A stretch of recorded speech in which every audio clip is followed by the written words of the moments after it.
Maybe cons kill people without looking them in the face. But I ain't a fink. Dig?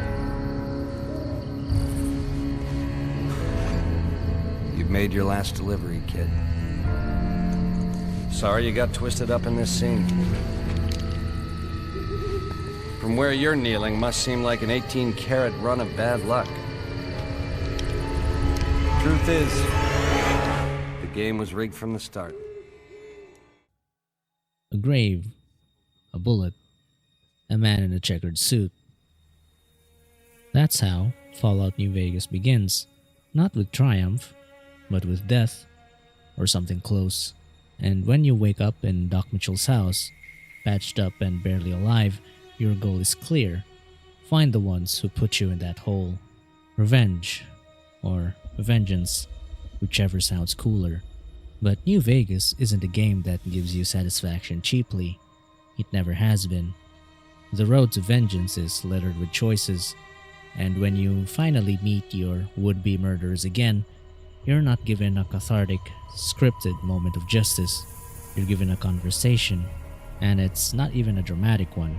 There's no musical sting, no slow motion recognition, just a man behind a barricade, surprised you're still breathing.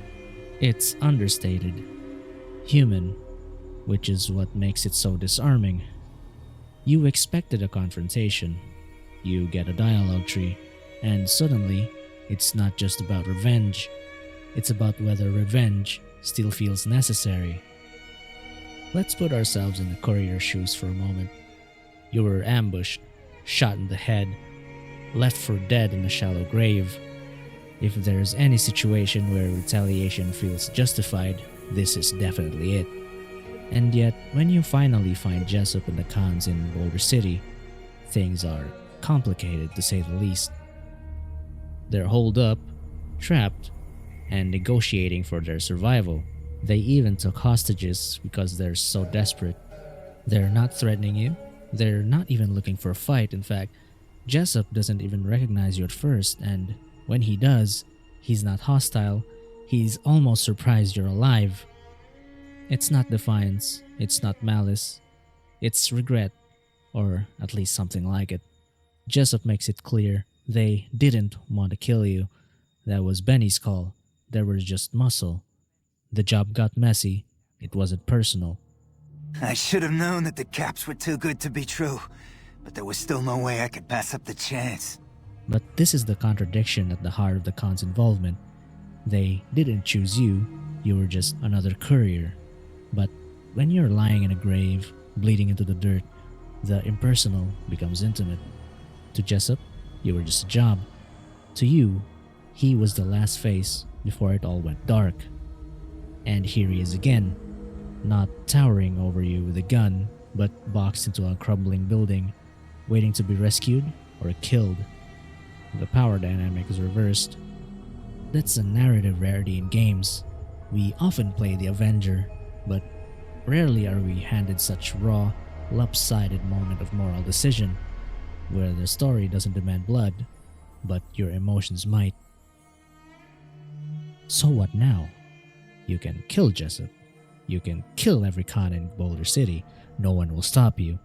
No one will punish you, and no karma meter will judge you. But should you? Sorry. That depends on what kind of person you think the courier is. If you believe in justice, the kind that balances the scales, then maybe Jessup deserves to die. He pulled the trigger, or stood by while it happened after all.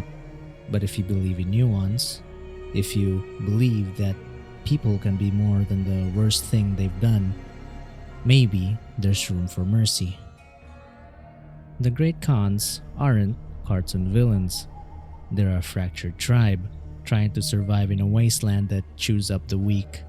They followed Benny for caps and clout, or maybe they fell for Benny's riz, but now they're paying for it. Is that punishment enough? Some players might argue that sparing Jessup is a weakness, that mercy in the face of betrayal is just permission for history to repeat itself. But others might see it differently. Maybe the greater justice is restraint, to walk away from the cycle of violence that defines the Mojave instead of adding to it. And then there's the practical layer. The Great Khans aren't an isolated gang. They're a faction. They have leaders, history, and structure. Killing their scouts could burn bridges you haven't even reached yet. So is this about emotion or strategy? This is what makes New Vegas special. There's no morality system flashing red or green, no paragon or renegade, just the weight of your choices. This philosophy is baked into New Vegas at every level. The game doesn't moralize, it contextualizes. It gives you factions, ideologies, people with competing goals and says, figure it out. There's no narrative shepherd here, no guiding voice telling you what's right, which is why moments like Boulder City matter so much. You're not being tested for skill. No, you're being tested for character, and that can be uncomfortable because it means owning your choices. You don't get to say, the game made me do it. It also invites roleplay, not just in terms of stats but in ethical alignment. Are you a pragmatist, an idealist, a nihilist? Boulder City becomes a quiet Rorschach test for the player's personal code. IRL, we like to believe we do the noble thing, but games reveal the truth behind our intentions. When no one's watching, when there are no consequences, we show who we really are. And what's fascinating is how players justify their actions. Some will say, he had it coming. Others will claim, he was just a pawn. It's not unlike real-world justice systems, how we treat those who follow orders versus those who give them. Jessup didn't shoot you, he just stood by, but how different is that really? And do we treat him differently because he's contrite? Because he's powerless now? The ethical line blurs, and New Vegas makes sure you notice. Plus, consider this. How many players even bother to talk? How many walk into that ruined city and just open fire without asking questions? That says something too, about how we sometimes choose simplicity over complexity, action over understanding. The decisions made in Boulder City echo far beyond those shabby Gamebryo engine walls. Killing the Khans might make things easier in the short term, but sparing them opens the door to future alliances, future understandings.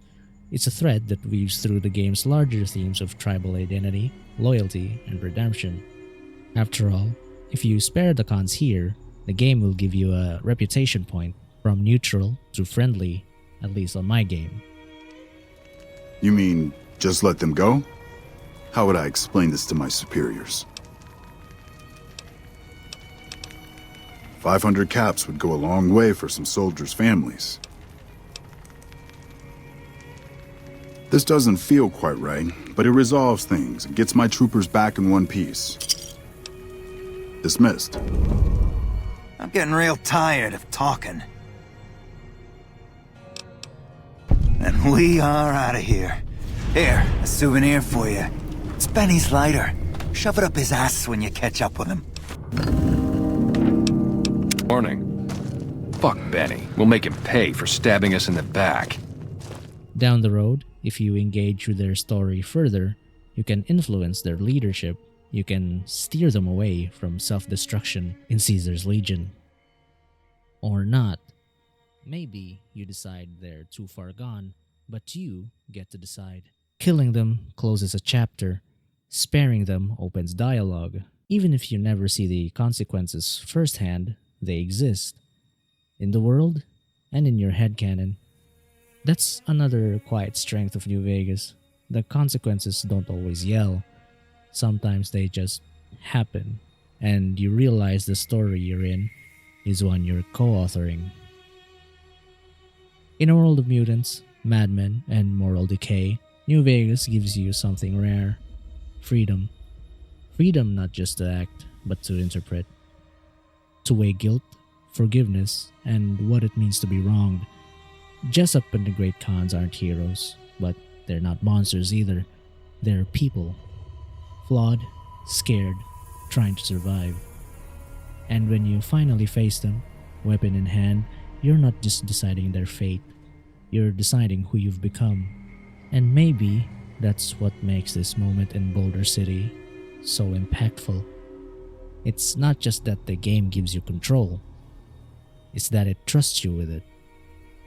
There's no cinematic safety net, no forced duel, just a conversation in a ruined building, and a decision that doesn't even matter in the large scheme of things, that is, the events of New Vegas. So what did you do here in your game, New Vegas player? Probably something funny, because that too is an option. Or maybe not. Maybe you were just feeling trigger happy that day and everyone in that building was gonna die anyway. Anyway, here I am talking as if all of this is real, as if this game is an event in the real world. Thanks for sticking through to the end. I love each and every single one of you. Have a good one.